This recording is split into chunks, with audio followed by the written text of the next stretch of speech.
Good morning, everyone. My name is Dorothea. Welcome to my YouTube channel. How is everybody today? I hope you all are starting this week on a good note. I'm 2 days late and I apologize for it, okay? Today, I like to talk about something a little bit different, like about Native American tribes, which I intended to do today, but instead I do start with another movement that is even older than the Native Americans, namely the Aboriginals of Australia.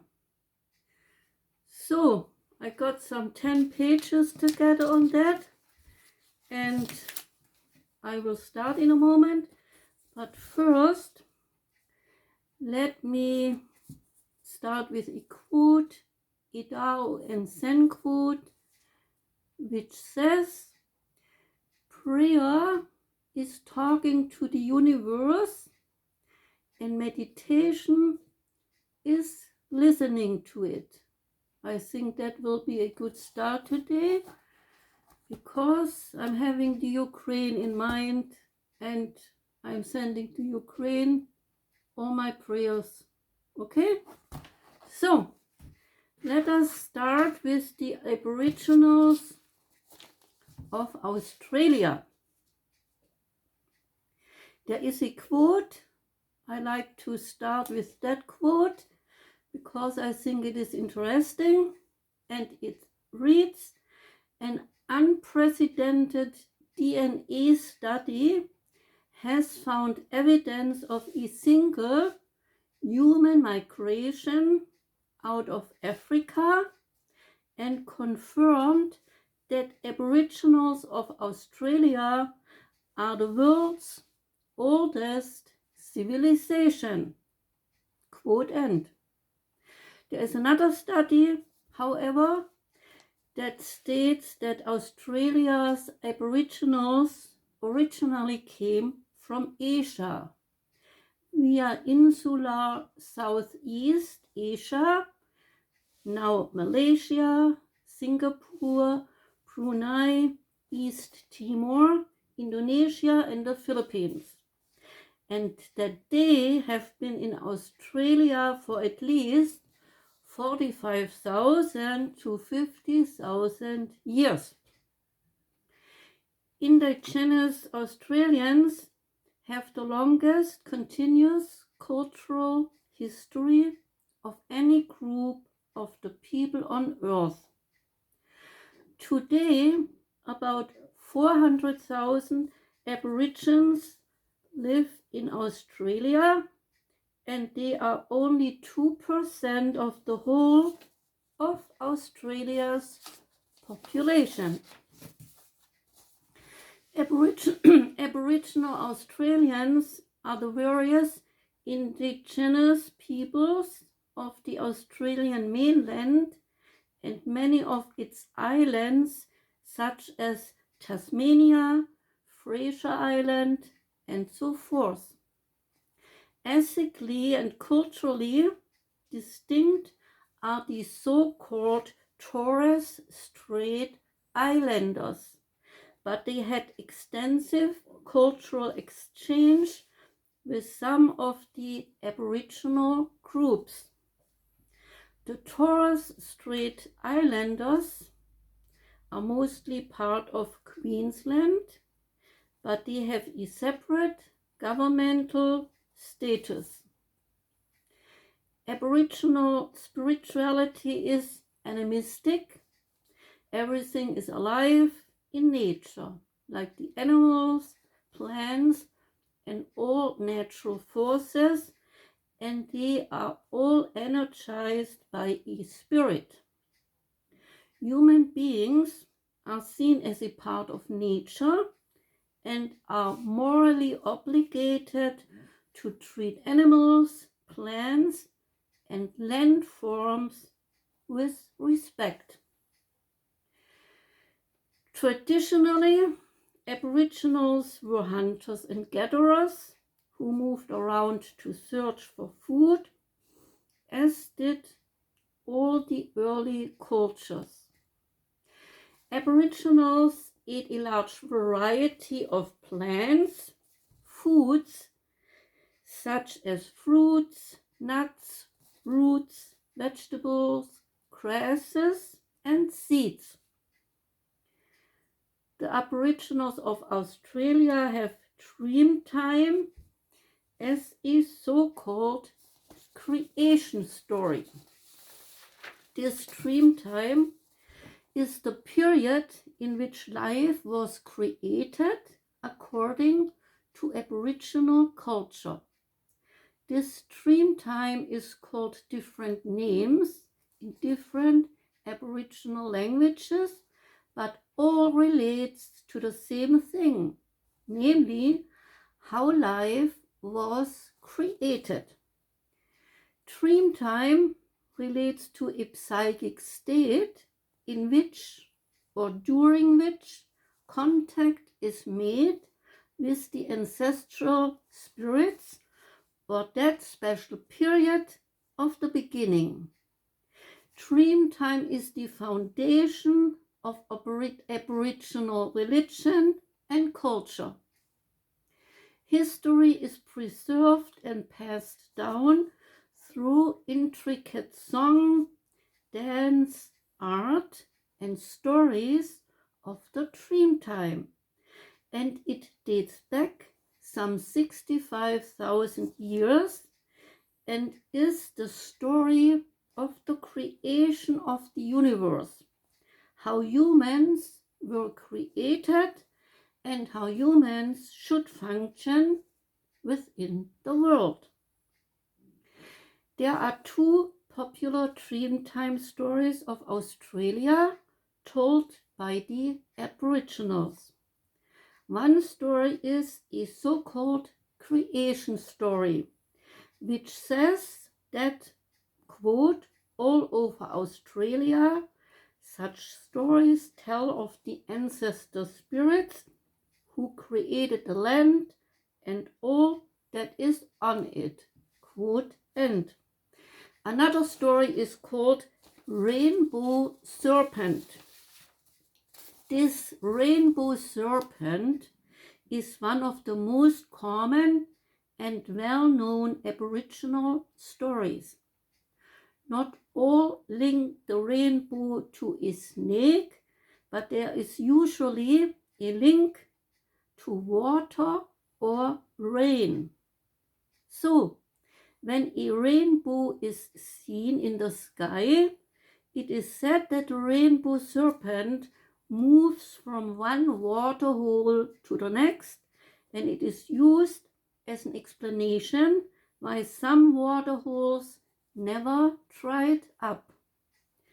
This rainbow serpent story is an adaptation of the Dreamtime story from the Northern Territory that tells of an all-powerful rainbow serpent that traveled across the flat land in search of his own people. As the rainbow serpent traveled from south to north of the country, he made formations in the land. In Aboriginal Australian mythology, the rainbow serpent or rainbow snake is an immortal being and creating God in the shape of a rainbow and a snake. The snake was believed to be responsible for giving life, causing nature to prosper, and blessing the fertility of their women. The rainbow serpent is seen as having made laws for all to obey, but then some people, they started to cause trouble and they did not obey the laws. So the rainbow serpent promised those who would follow the laws, that they should be rewarded, and those breaking the laws would be punished and turned to stone, never to walk the earth again. Aboriginal spirituality says that everything is alive, animals, plants, natural forces, everything is energized by a spirit. Humans are with nature on an equal footing, and all living beings are treated with respect. The rainbow serpent came from beneath the ground and created huge ridges and mountains by pushing them upwards. Around the globe, the serpent carries potent symbolism. The serpent relates to fertility, to rebirth, renewal, and even immortality. The Ouroboros, the ancient symbol of eternity that was depicted on King Tut's tomb in the 14th century BCE, is a serpent devouring its own tail. And now we come to songlines. Songlines are an important part by the Aboriginals of Australia. So, songlines, they trace the journeys of ancestral spirits as they created the land, the animals, and lore. Integral to Aboriginal spirituality, songlines are deeply tied to the Australian landscape, and they provide important knowledge, cultural values, and wisdom to the people. It's a history preserved and passed down through an oral tradition by means of an ancient memory code used by Aboriginals around the world. Songlines, they link positions in landscape. Each location in the landscape acts as a memory aid to a particular part of the information system. So the knowledge is literally grounded in the landscape. Now a quote: if they are hunting kangaroos, for example, dancers will demonstrate the way the ears move if they have detected movement. That sort of information is hugely helpful to get close enough in order to hunt a kangaroo. Quote end. In 2014, the Nobel Prize for Medicine established how closely memory and spatial awareness are intertwined in the hippocampus, that center of emotion, memory, and autonomous nervous system of the brain. And in this finding confirmed that a pairing of place and memory is seen in many such cultures. Aboriginal law and spirituality are intertwined with the land, with its people and creation, and this forms their culture and sovereignty. The health of a land and water is a central part in their culture.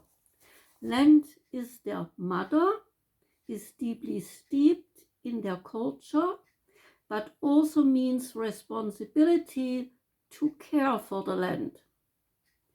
In Australian Aboriginal mythology, Baiame, I spelled it Baiame, was the creator god and sky father in the dreaming of several Aboriginal Australian peoples of southeastern Australia, such as the Wonnarua, Kamilaroi, Eora, Darkingyang, and Wiradjuri peoples. Wanchina figures are paintings by prehistoric inhabitants of the Kimberley region in northwest Australia.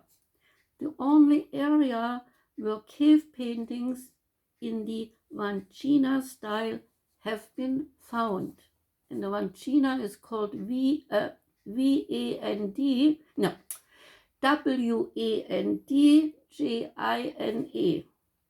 Wanchina. Some spirits of Australia's Aboriginals in central and western deserts, they are roaming ogres. Ogres, they are giants, and the boogeyman and the boogie woman. I had to smile because I know this term from my late husband growing up in the United States. They have the boogeyman there too. Don't know if that is the same one, but it just made me smile. There is also another spirit that is called cannibal babies, giant baby guzzlers, sorcerers, and spinifex. Spinifex, that is a plant, and feather slippery spirits are also on that list. All to dispatch the victims with a single garrote. And a garrote is a cord to strangulate someone.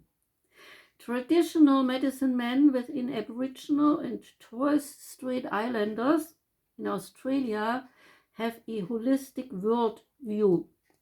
These medicine men offer a wealth of knowledge to improve the process of healing.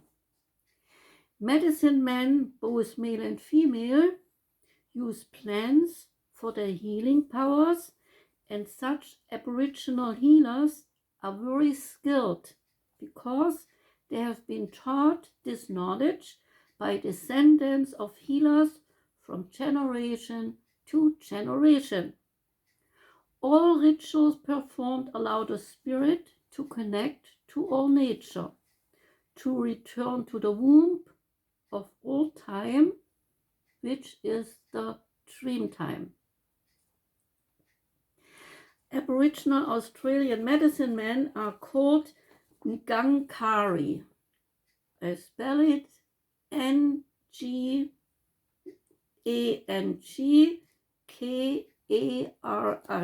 Ngangkari. In the remote desert of central Australia, the Ngangkari have looked after the people's physical and emotional health for thousands of years. There is also a type of shaman, a Kurdaitja, amongst the Arenti people in Central Australia. A shaman is primarily a mediator between supernatural powers and men, and a medicine man is a healer of disease through traditional techniques. Medicine man called Ngangkari uses Reiki.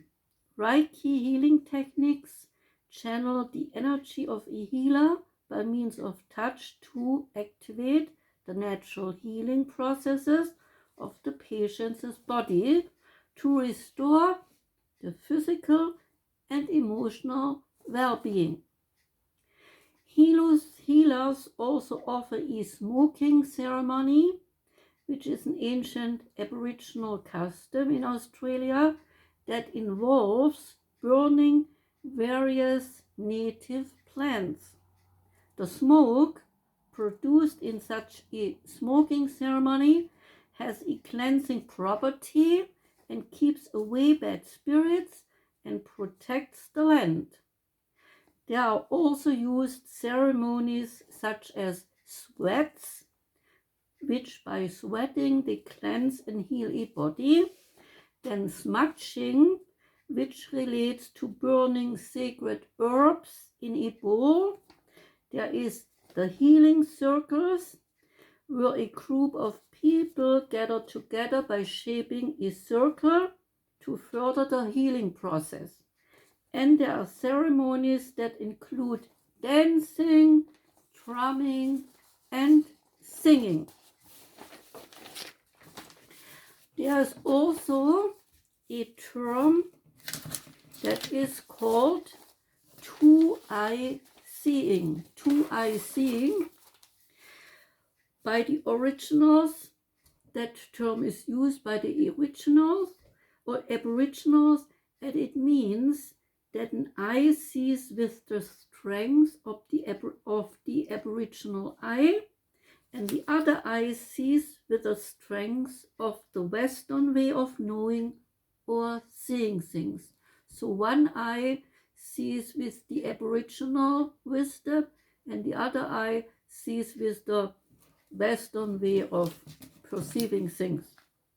Aboriginal culture is also present in the non-Aboriginal society of Australia. Many places have names such as Wollongong or Woolloomooloo. Wollongong is a city in New South Wales in Australia, having 260,000 inhabitants, making it the third biggest city of New South Wales. And Woolloomooloo is a harbour site, an inner city eastern suburb of Sydney, New South Wales. Before I end, there is a woman. She is called Fannie Cochran Smith, and she died in 1905, and she died in 1905, and she is recognized as the last person that had full-blooded Tasmanian Aboriginal heritage. So that was about the Aboriginals of Australia, and I hope it was a bit interesting to hear all that. And tomorrow I will start with the Native American tribes. Okay? So I hope everybody is doing well. I hope everybody is happy as one can be. I hope that, well, the start into this new week will bring maybe some hopeful news to end the war in the Ukraine. Okay? I hope for the people from there that everything ends in a good way and that they can return home soon. That's all for today. And should I say I'm sorry that I'm late today? Not really. I'm not really sorry because my channel is not a very popular channel, and so it's more like a fun thing and a little experience on my part. So I don't have to say I'm sorry because I do not have subscribers. So why should I say I'm sorry? I just do the things the way I want to do it. I feel free to do it the way I want to do it, which makes me feel pretty good and stressless. So have a wonderful week, everyone. Have a wonderful day today. And I say goodbye till tomorrow.